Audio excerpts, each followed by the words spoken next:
برادران ملت اسلامیہ، حاضرین جمعہ، بالخصوص سید صاحب قبلہ، السلام علیکم ورحمۃ اللہ تعالیٰ وبرکاتہ۔ وعلیکم السلام ورحمۃ اللہ وبرکاتہ۔ اللہ رب العزت کا بے پایا فضل و احسان ہے کہ اس نے ہم تمامی مسلمانوں کو اپنے پیارے حبیب صلی اللہ تعالیٰ علیہ وسلم کی امت بابرکت میں پیدا فرمایا، اور آج کے دن ہمیں جمعہ کے نام پر یکجا جمع ہونے کی توفیق و رفیق عطا فرمائی، تاکہ ہم اس کی بارگاہ میں عبادت کریں، اس کی بارگاہ میں سجدہ ریز ہوں۔ تو آئیے آیہ کریمہ کی روشنی میں کچھ گفت و شنید ہو۔ اس سے قبل معمول کے مطابق ہم تمامی حضرات اپنے اور ساری کائنات کے مرکز عقیدت مصطفیٰ جان رحمت، شمع بزم ہدایت، شہر یار ارم، تاجدار حرم، نو بہار شفاعت، شب اسرا کے دولہ، نوشئی بزم جنت، دانائے سبل، مولائے کل، ختم الرسل کی پیاری بارگاہ میں محبتانہ عاشقانہ لہجے میں درود شریف پڑھ لیجئے۔ اللہم صلی وسلم وزد وبارک علیہ، صلاۃ و سلاما علیک یا سیدی یا رسول اللہ صلی اللہ تعالی علیہ وآلہ وسلم۔ اللہ رب محمد صلی اللہ علیہ وسلم، نحن عباد محمد صلی اللہ علیہ وسلم۔ اللہم صلی علی سیدنا محمد وعلی آل سیدنا محمد کما صلیت علی سیدنا ابراہیم وعلی آل سیدنا ابراہیم انک حمید مجید۔ اللہم بارک علی سیدنا محمد وعلی آل سیدنا محمد کما بارکت علی سیدنا ابراہیم وعلی آل سیدنا ابراہیم انک حمید مجید۔ پیارے عزیز دوستوں اور بزرگوں، اللہ تبارک و تعالیٰ نے ہمیں اور آپ کو جو زندگی بخشی ہے، یہ اللہ تبارک و تعالیٰ کا بہت بڑا فضل ہے اور بہت بڑا انعام ہے۔ اللہ تبارک و تعالیٰ نے ہمیں اور آپ کو پیدا فرما دیا، جسمانی لحاظ سے ہم اور آپ دنیا میں سکون کو ڈھونڈتے ہیں اور تلاش کرتے ہیں کہیں سکون نظر آ جائے، کیونکہ اس جسم کو سکون چاہیے۔ مثال کے طور پر بھوک لگے تو کھانا کھا لیا، بھوک مٹ گئی، سکون مل گیا۔ پیاس لگی، پانی پیا، سکون مل گیا۔ نیند آ رہی تھی، سو گیا، سکون مل گیا۔ مگر اس کے باوجود بھی انسان کے اندر ایک حرارت رہتی ہے، اس کے باوجود بھی انسان کے اندر ایک بے سکونی پائی جاتی ہے۔ جب ہم نے اور آپ نے شریعت مطہرہ کی روشنی میں غور و فکر کرنا شروع کیا تو پتہ چلا کہ اللہ تبارک و تعالیٰ نے ہمیں دو چیزوں میں جمع فرمایا ہے، ایک کا نام جسم ہے اور ایک کا نام روح ہے۔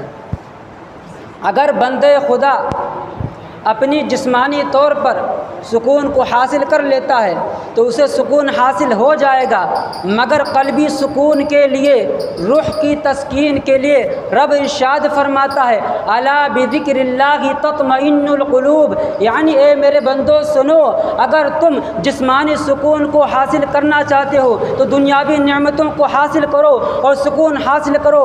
اگر تم میری یاد میں آنا چاہتے ہو اور اپنے روح کو تسکین بخشنا چاہتے ہو تو میری یاد سے اپنے آپ کو لبریز رکھو، تمہیں سکون حاصل ہو جائے گا۔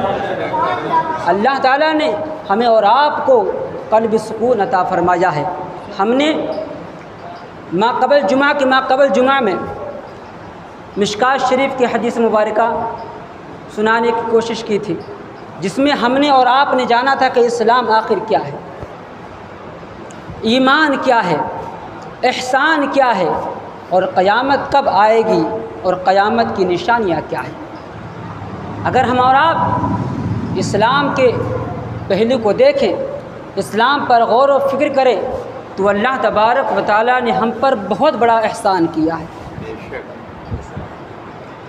اگر آپ دنیا میں نظر ڈالیں تو آپ کو بہت سارے مذاہب نظر آئیں گے، مگر پیارے رب تعالیٰ نے ہمیں مسلمان بنا کر پیدا فرمایا ہے۔ رب تعالیٰ نے ہمیں مسلمان پیدا فرمایا ہے اور ایک ایسا اسلام دیا ہے کہ رب تعالیٰ خود اس مذہب کی تعریف کر رہا ہے اور ارشاد فرماتا ان الدین عند اللہ الاسلام، کہ بے شک اللہ تبارک و تعالیٰ کے نزدیک اگر کوئی دین افضل ہے تو دین محمدی، دین مصطفیٰ ہے، اور دین محمدی اور دین مصطفیٰ میں سکون ہے۔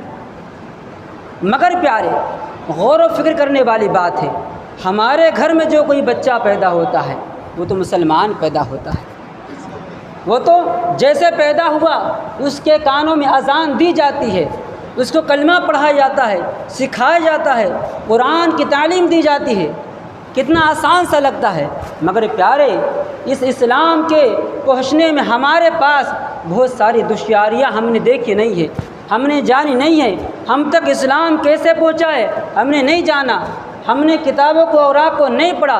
اگر آپ کتاب کو اوراق کو پڑھیں گے، صفحات کو پڑھیں گے تو پتہ چلے گا کہ اس اسلام کو سیکھنے میں، اس اسلام کو آگے بڑھانے میں اللہ تبارک و تعالیٰ کے برگزیدہ بندوں نے اپنے آپ کو اللہ کی راہ میں شہادت درجہ فائز کر دیا، اللہ کی راہ میں قربان کر دیا۔ اگر آپ دیکھیں تاریخ و صفحات کو پڑھیں تو پتہ چلے گا، حالانکہ صفحے اول پر بہت ساری عظیم ہستیاں ہیں، مگر عظیم کوئی ہستی ہے اس اسلام کی خاطر جس نے اپنے آپ کو اور اپنے اہل قنبہ قربان کیا تو حضرت امام عالی مقام رضی اللہ عنہ کے ذات پاک ہے۔ کربلا کے میدان میں جس مرد قلندر، جس مرد مجاہد نے اپنے آپ کو اور اپنے سارے خاندان قربان کر دیا وہ امام حسین رضی اللہ عنہ کے ذات پاک ہے۔ اس لیے تو کہا گیا کہ قتل حسین اصل میں مرگ یزید ہے، قتل حسین اصل میں مرگ یزید ہے۔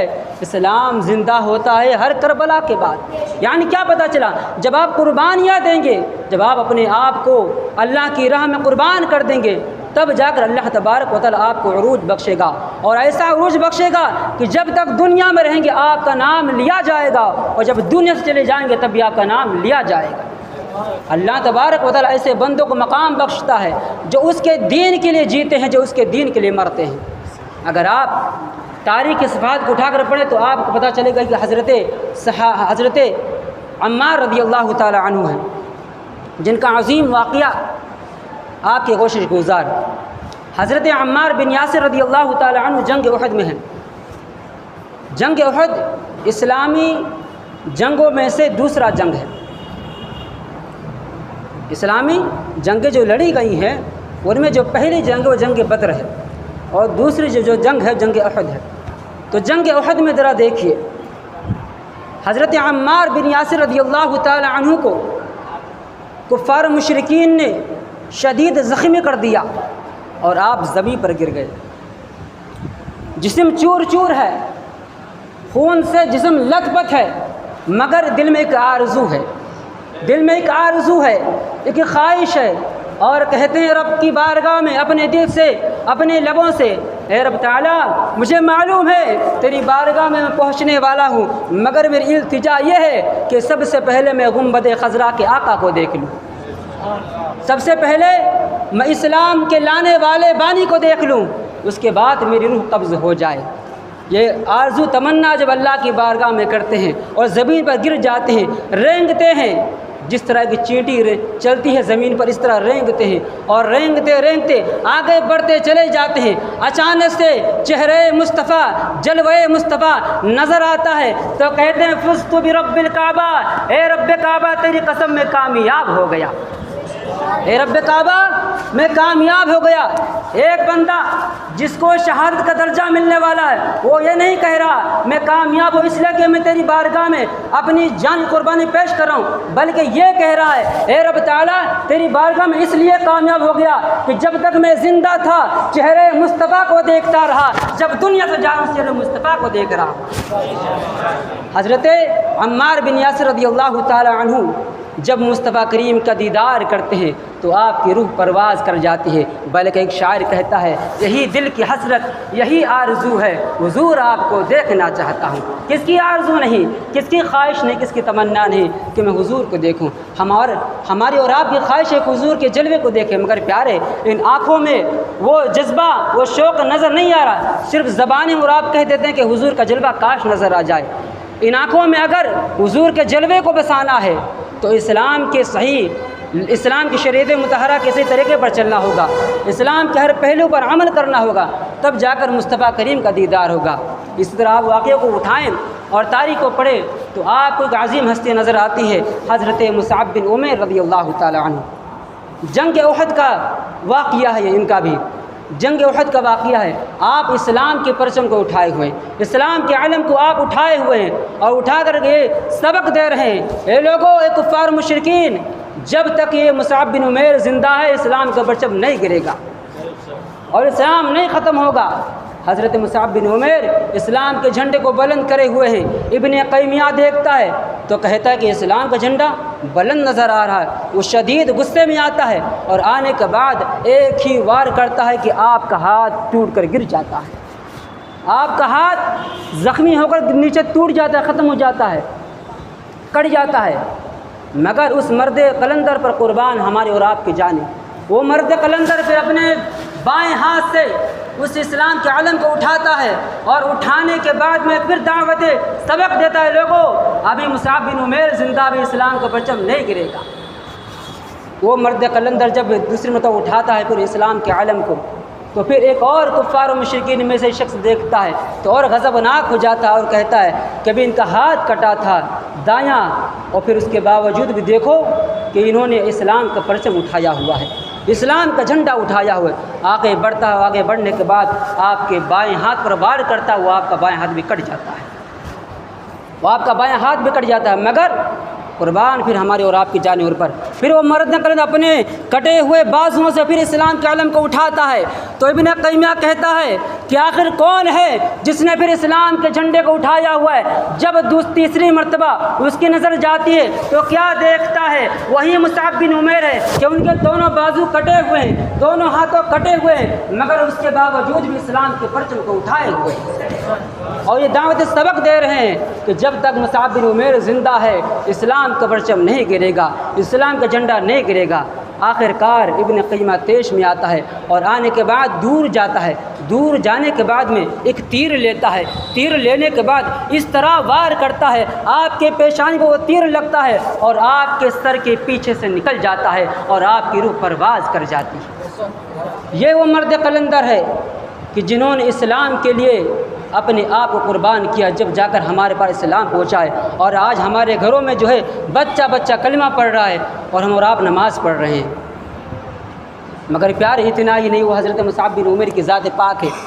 حضرت مصعب بن عمیر رضی اللہ تعالی عنہ جب شہید کر دی جاتے ہیں اور جب شہداء کی لاشیں جمع کی جاتی ہیں تو رسول کریم آتے ہیں قریب میں اور آنے کے بعد میں مصعب بن عمیر سے فرماتے ہیں، ان کی لاش کو دیکھتے ہوئے ارشاد فرماتے ہیں، قرآن شریف کی تلاوت فرماتے ہیں، من المؤمنین رجال صدقوا ما عاهدوا اللہ علیہ، یعنی اے مصعب بن عمیر تم وہ ہو مومنین میں سے جنہوں نے اللہ تبارک و تعالیٰ کے وعدے کو پورا کر دیا ہے۔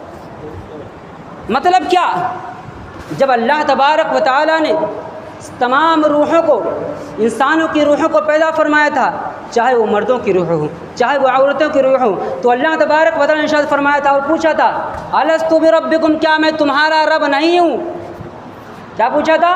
کیا میں تمہارا رب نہیں ہوں؟ تو سارے کے سارے مسلمین کی روحوں نے کہا تھا اے پروردگار عالم، بے شک ہم گواہی دے کہ تو ہمارا رب ہے۔ تو حضرت مصعب بن عمیر کے لاش مبارک کے سامنے حضور کھڑے ہیں اور کہہ رہے ہیں اے مصعب بن عمیر، جو تم نے عالم ارواح میں وعدہ کیا تھا کہ اور یہ کہا تھا کہ تو ہمارا رب ہے، آج تم نے اس وعدے کو پورا کر دیا اور اللہ کے رب نے اپنی جان قربان کر دیا۔ حضرت مصعب بن عمیر رضی اللہ عنہ کے ذات پاک ہے۔ پھر آگے آقا ارشاد فرماتے ہیں مصعب بن عمیر، آج تمہیں آخر کیا ہو گیا؟ آج تمہیں آخر کیا ہو گیا کہ تمہارے چہرے پر یہ گرد و غبار لگا ہوا ہے، تمہارے بالوں پر جو ہے مٹی لگی ہوئی ہے، تم پریشان ہو، آخر کیا ہوا؟ میں نے تم سے زیادہ خوبصورت مکہ میں کسی کو دیکھا نہیں۔ غور و فکر کرنے والی بات ہے، وہ حضور کہ جن کی شان افضل و اعلیٰ، کہ جن کی خوبصورتی کا کوئی جواب ہی نہیں، وہ حضور کھڑے ہو کر حضرت مصعب بن عمیر کی تعریف کر رہے ہیں اور کہہ رہے ہیں کہ مکہ میں تم سے زیادہ کسی کو دیکھا نہیں، خوبصورت حسین دیکھا نہیں، خوبصورت دیکھا نہیں۔ اے مصعب بن عمیر آخر تمہیں کیا ہو گیا؟ پھر آگے آقا ارشاد فرماتے ہیں اے مصعب بن عمیر، تم خود گواہ رہنا اور فرشتے گواہ ہیں، یہ اصحاب گواہ ہیں کہ اللہ تبارک و تعالیٰ جب تمہیں کل قیامت کے دن اٹھائے گا تو شہداء کی صفوں میں ہی میں اٹھائے گا، یعنی جب اللہ تعالیٰ تمہیں اٹھائے گا تو شہداء ہی کی صفوں میں اٹھائے گا۔ یہاں پر ایک غور و فکر کرنے والی بات ہے کہ جب ایک اللہ کا بندہ اللہ کی راہ میں شہادت پا گیا تو اس کا درجہ تو ویسے افضل و اعلیٰ ہو گیا اور اٹھایا جائے گا تو شہداء کی فہرست میں اٹھایا جائے گا، شہداء کے اعلان میں اٹھایا جائے گا۔ مگر آقا ارشاد کیوں فرما رہے ہیں کہ قسم ہے مجھے رب کعبہ کی کہ اللہ تعالیٰ تجھے شہداء کی فہرست سے اٹھایا جائے گا۔ یہاں پر ایک اور حدیث مبارکہ عرض ہے، آقا ارشاد فرماتے ہیں کہ اللہ تبارک و تعالیٰ کی پیاری بارگاہ میں کچھ ایسے بھی شہداء آئیں گے نامی جو کہ نام و نمود کے لیے اللہ کی راہ میں شہادت پا چکے، اللہ تبارک و تعالیٰ ایسوں کو شہادت درجہ نہیں عطا فرمائے گا۔ یعنی کہ اللہ کی بارگاہ میں ایک شہید آئے گا تو اللہ فرمائے گا کہ تم جہنم میں جاؤ اور فرشتوں کو اسے جہنم میں لے کر جاؤ۔ وہ کہے گا یا اللہ میں تیرے راستے میں قربان ہو گیا، مجھے جہنم میں کیوں ڈالا جا رہا ہے؟ اللہ ارشاد فرمائے گا اس لیے کہ تم نے جو شہادت حاصل کی ہے وہ میرے لیے نہیں بلکہ دنیا والوں کے لیے کی ہے۔ تو پیارے، کہنے کا مطلب یہ ہے کہ اللہ تبارک و تعالیٰ نے ہمیں اور آپ کو جب مذہب اسلام عظیم جیسی نعمت عظمیٰ سے مالا مال فرمایا ہے تو اس کی قدر کرے۔ اور پیارے، اللہ تعالیٰ کا ارشاد ہے الا بذکر اللہ تطمئن القلوب، کہ بے شک اللہ تبارک و تعالیٰ ہی کی یاد سے، اللہ تبارک و تعالیٰ کے ذکر ہی سے لوگوں کے دلوں کو سکون ملتا ہے۔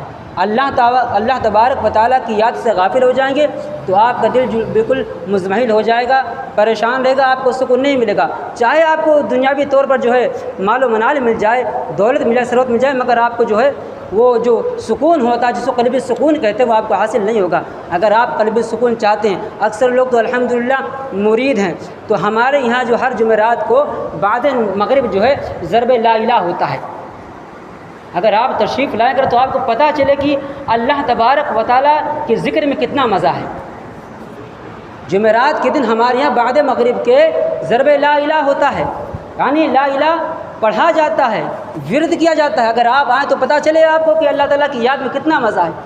آپ صرف مرید ہو جاتے ہیں اور مرید ہونے کے بعد کہتے ہیں نسبت، بے شک نسبت کافی ہے، مگر پیارے جب تک ضرب لا الہ آپ اپنی زبان پر جاری و ساری نہیں کریں گے آپ کو کامیابی نہیں مل سکتی ہے۔